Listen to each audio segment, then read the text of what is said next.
Vice Ganda nagpasalamat sa mainit na pagtanggap ng GMA sa kanila. Formal na nagpirma ng kontrata ang ABS-CBN at GMA.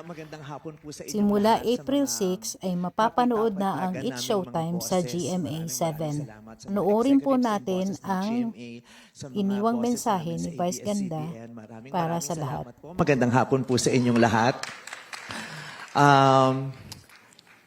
Ano bang sasabihin ko? Ay, una, maraming salamat po. Maraming salamat sa GMA. Dahil grabe yung pagtanggap nyo talaga sa amin lagi. Nung nagpirmahan po kayo na nandoon kami sa SEDA, that was the first time we were all gathered for a wonderful partnership, yung sa GTV, pagsampa namin sa GTV. Ang sarap-sarap po ng karanasan na yun na ibinigay nyo sa amin. Ang init ng pagtanggap nyo, ang sinsero ng pagmamahal nyo, maraming salamat. At di lang yun, nasundan pa nung nakaranas kami ng GMA Ball. Ang init-init din ng pagtanggap nyo sa amin doon. Ang sarap-sarap din po ng naranasan namin doon.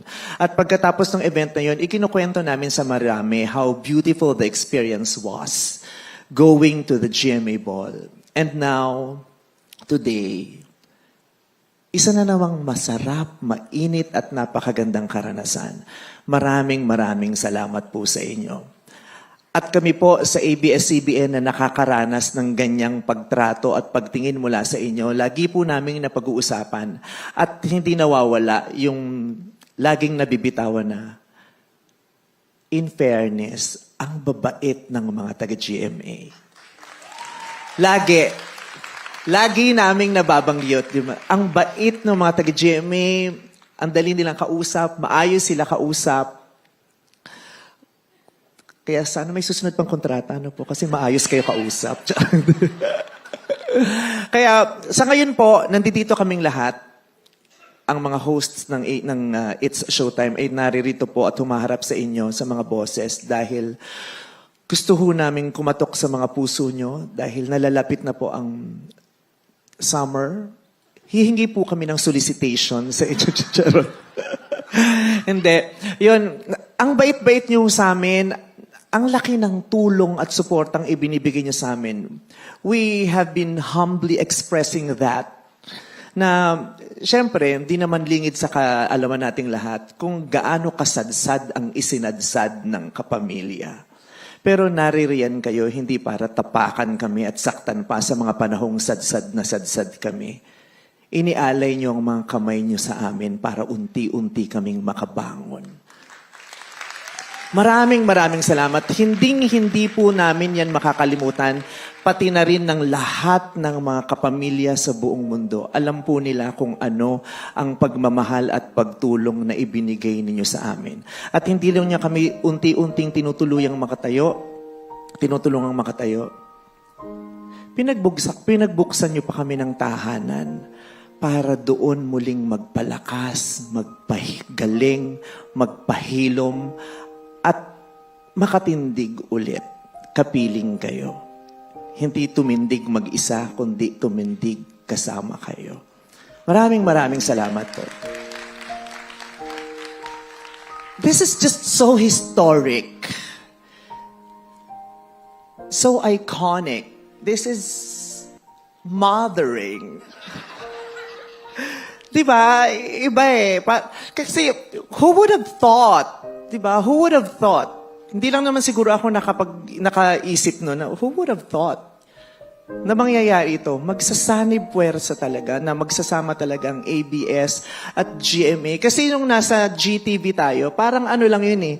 Parang 1/4, yung ganun, parang, di ba, yung mga sabi, iba, pero yung GMA na, yung It's Showtime nasa GMA na, di ba, parang ganun. Parang nung pinapasok tayo sa GTV, parang, nabuksan yung bakuran.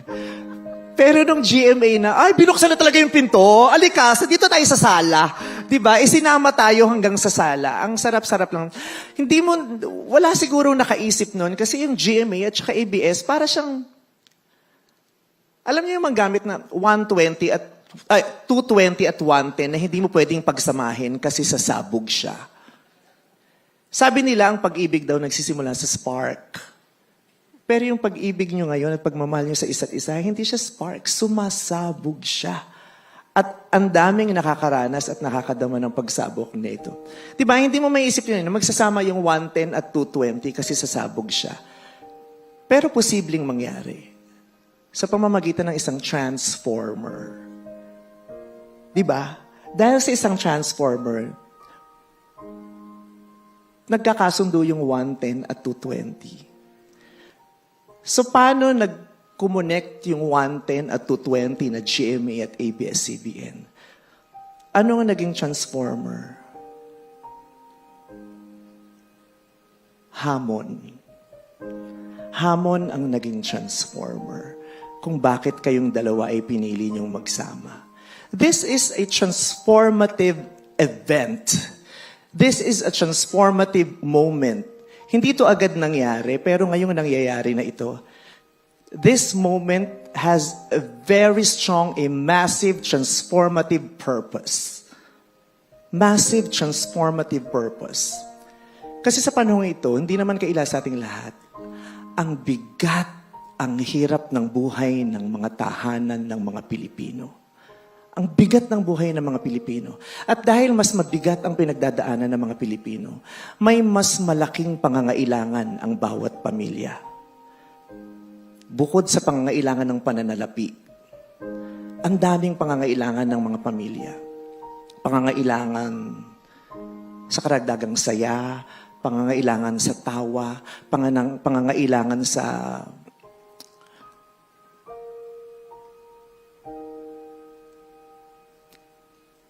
magpaparanas sa kanila ng gaan ng loob, pangangailangan para makatakas kahit sandali sa bigat ng mga hinaharap nila, pangangailangan para sa karagdagang karunungan at impormasyon, pangangailangan sa inspirasyon at higit sa lahat, pangangailangan sa pag-asa.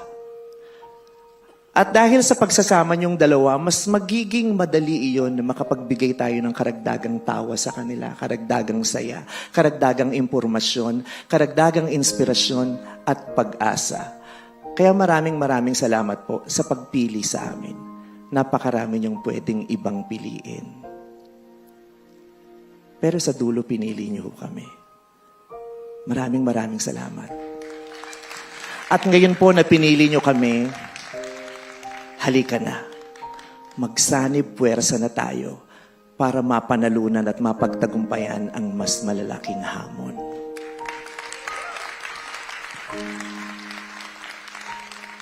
Congratulations to all of us. Thank you very much. Sa ABS-CBN bosses namin, maraming salamat because you have always been fighting for showtime. I know what you do. Nakikita ko kung anong ginagawa niyo. At salamat po sa mga tag-GMA. We are humbled and grateful. Thank you very much. Thank you so much for that heartfelt and explosive speech And message coming from Vice Ganda. and this is why Vice's unkabogability is unquestionable. Yes. Did you feel that? Yes, definitely.